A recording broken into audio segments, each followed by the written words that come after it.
I'm Captain Logan. And I'm Vince. And today we're going to talk about Tim Burton, Vince. We are. Yes, indeed. Today's question is Tim Burton a good director? He's a horrible human being. I'm kidding. But How apparently, did you know? in testimonials from Kevin Smith, apparently Tim Burton is just high-strung and uber-sensitive. Oh, well, yeah, I could get that from him, sure. I don't actually know Tim Burton, so I don't know. That's what every actor I've ever seen interviews talking about him has said, though, and especially in his early career, he was really high strung. I think a lot of that was because he found himself, not real experienced, having to work with some actors that had a whole lot of experience, and so he was on edge and stuff. Apparently, he and Jack Palance did not get along in Batman. Jack Palance. Yeah. Oh, right. Jack Palance? All I could think Please tell me you know who Jack Palance is. All I could think of was Jack Nicholson, and I'm like, wait, that's not the guy he's talking about. So, Vince and I have talked about Tim Burton in various videos, and we seem to find ourselves making fun of Tim Burton quite often, and I don't know, I think it's just because he's an easy target, but it doesn't necessarily mean that I absolutely hate all of his movies, and we should talk about it and decide if overall we think Tim Burton is a good actor, kind of like a year ago, or a good director when like... He might be a good actor. Who knows, I've never seen him act. But kind of along the same vein as the video we did about a year ago on whether or not Keanu Reeves was a good actor. You know, Chelsea Lately might be a funny comedian. I've never actually seen her try. I heard recently that they might be trying to make a comedy version of Saturday Night Live. I actually stole that joke from a Johnny Carson sketch, but I love that. Anyway. So Vince, overall, how do you feel about Tim Burton's movies? You know, Tim Burton, I think, is generally a one-trick pony. That was exactly the phrase that came to my mind. And I'd like to say that Burton has talent, because I think he does.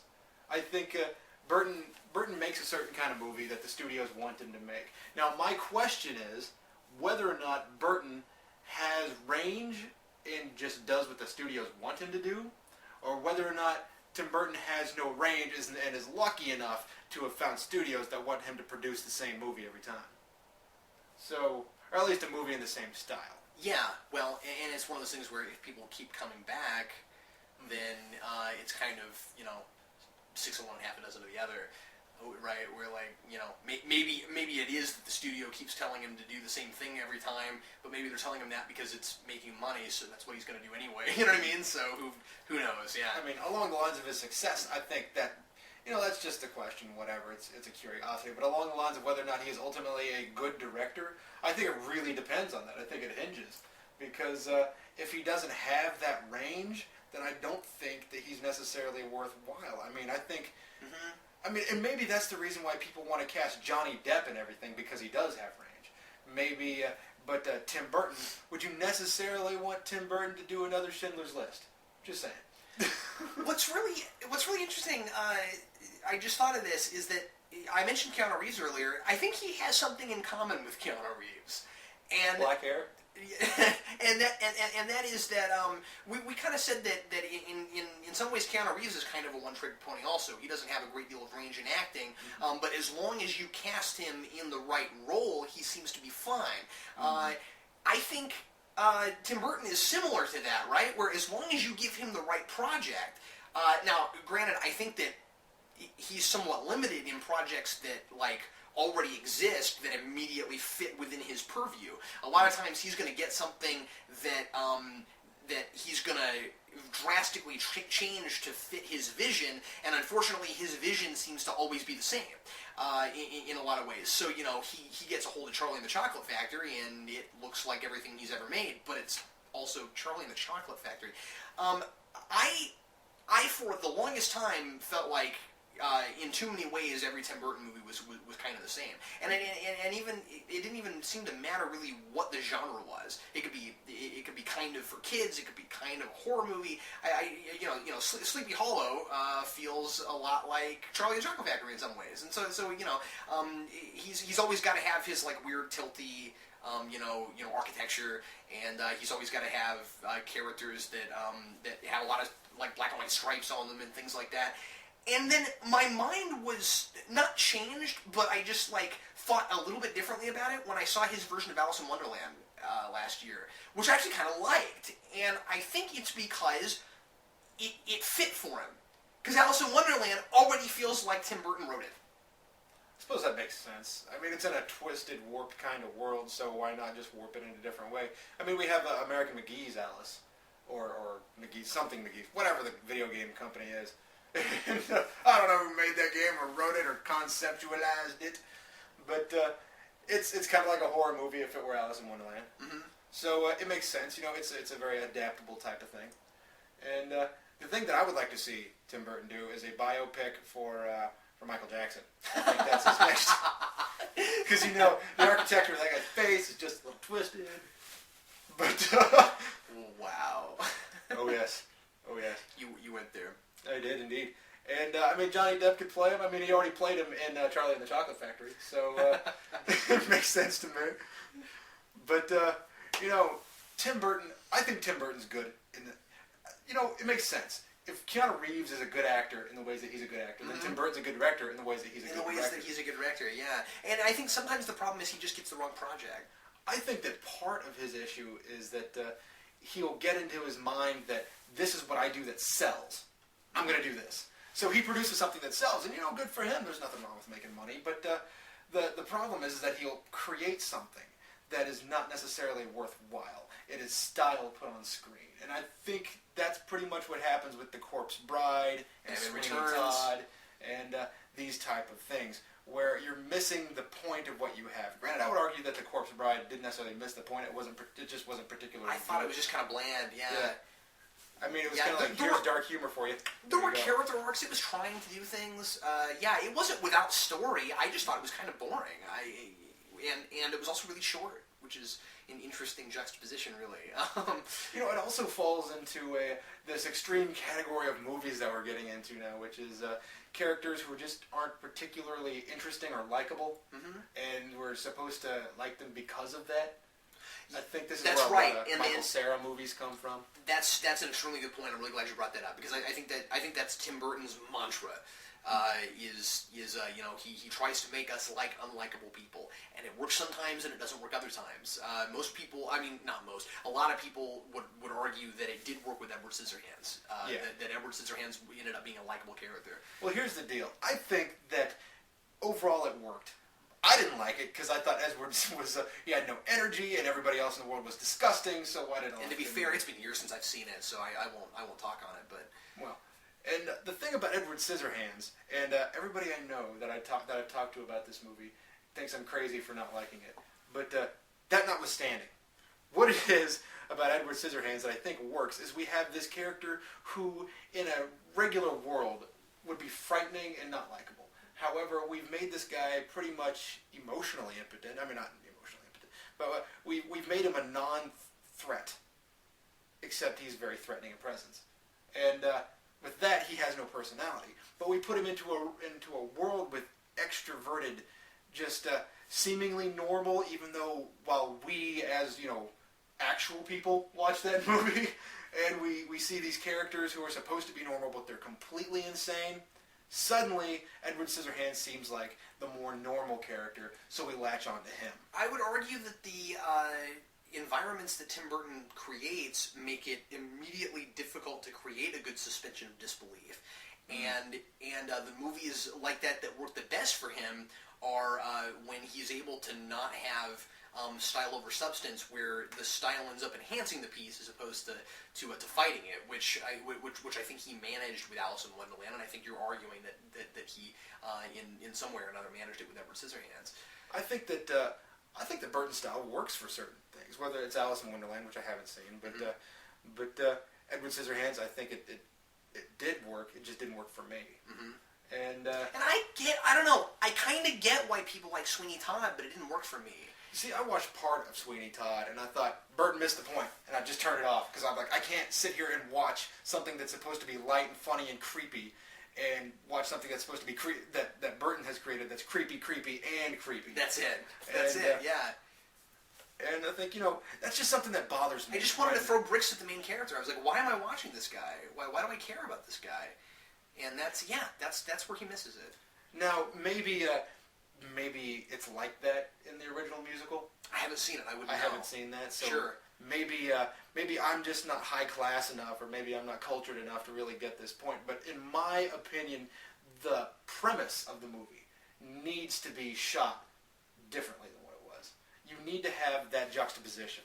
I mean, if that juxtaposition is what made Edward Scissorhands a likable guy, well then why don't we have that juxtaposition in Sweeney Todd? Yeah, there has to be something to make it a little bit lighter, and you've got to have some spaces where the movie breathes a little bit. Even in a musical, in a movie that just feels as demented as that movie does. Musicals do have downtime. I mean, that's one of the It's problems. usually the music. I'm kidding. And at least as far as the story is concerned. The music comes up, go to the booth and get some popcorn. Yeah, no, I'm kidding. Hey, except for certain musicals. Anyway, I'm sorry. Go ahead. Yeah, like Rent, Because when you get up to get popcorn, you stay getting popcorn. That's not fair. Or Oklahoma, man. Oklahoma. I did watch the production of Oklahoma with Hugh Jackman. Did you really? Yep. How was it? It wasn't bad, but it was funny to me. The thing that made me keep watching was when Hugh Jackman would kind of fall back into his Aussie accent. I'm like, Did he really? He's not from Oklahoma. I know people from Oklahoma. They say milk differently.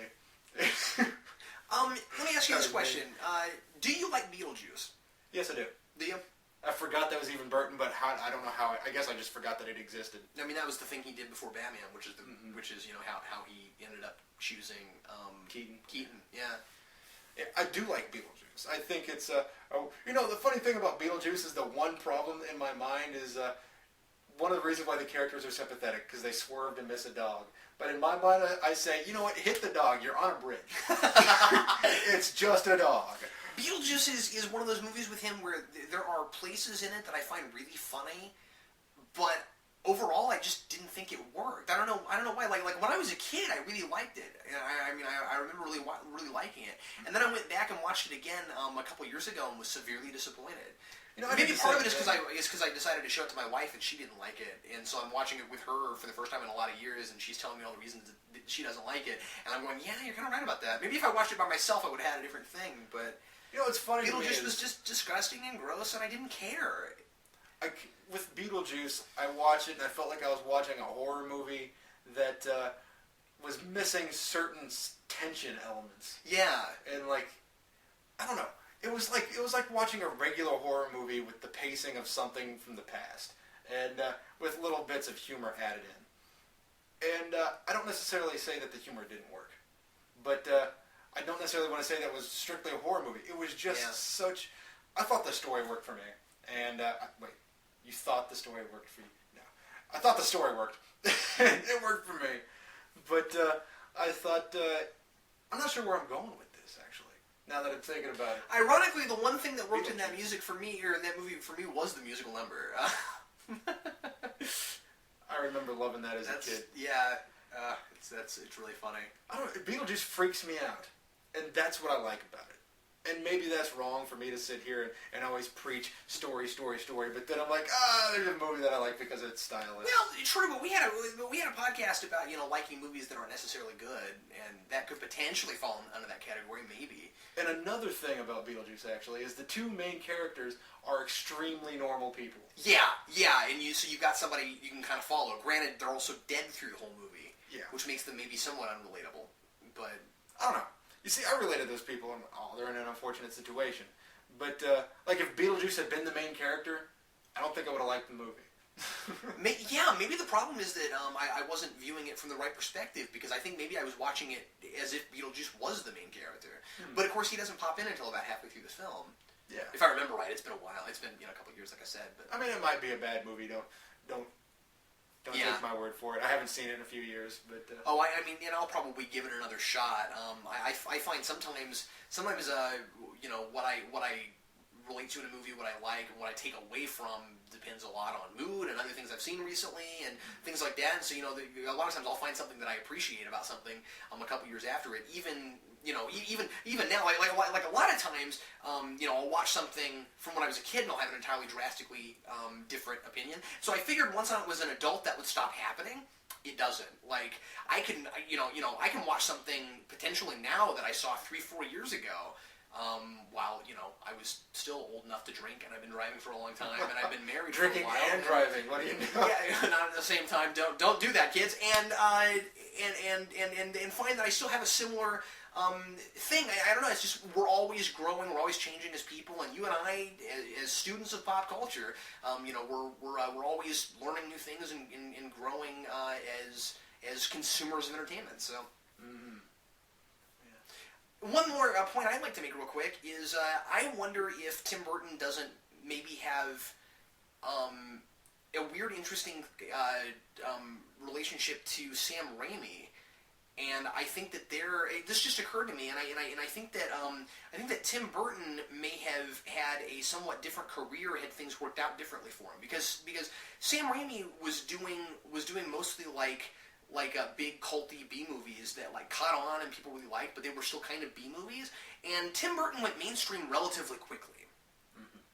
I think that's interesting because I think in a lot of ways Tim Burton kind of stayed a B director, kind of, but he just had a budget, and that's exactly what happened with Sam Raimi. But it happened later for him. I think he made more movies before he got a giant project like Spider-Man.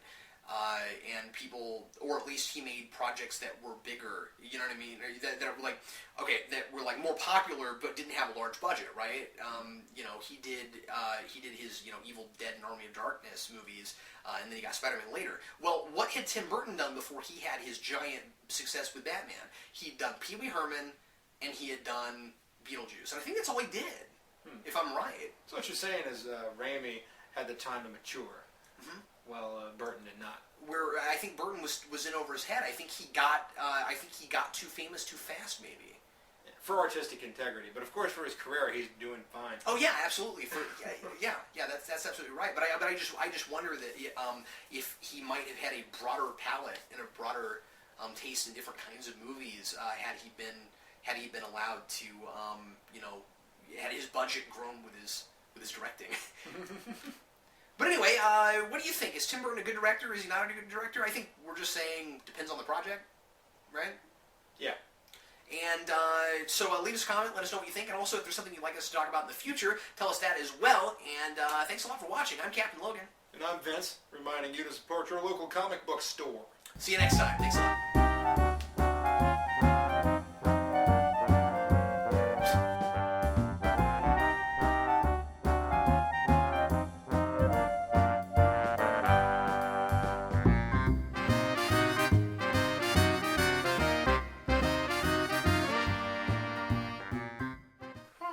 Captain Logan, and I'm Vince, and I'm the guy who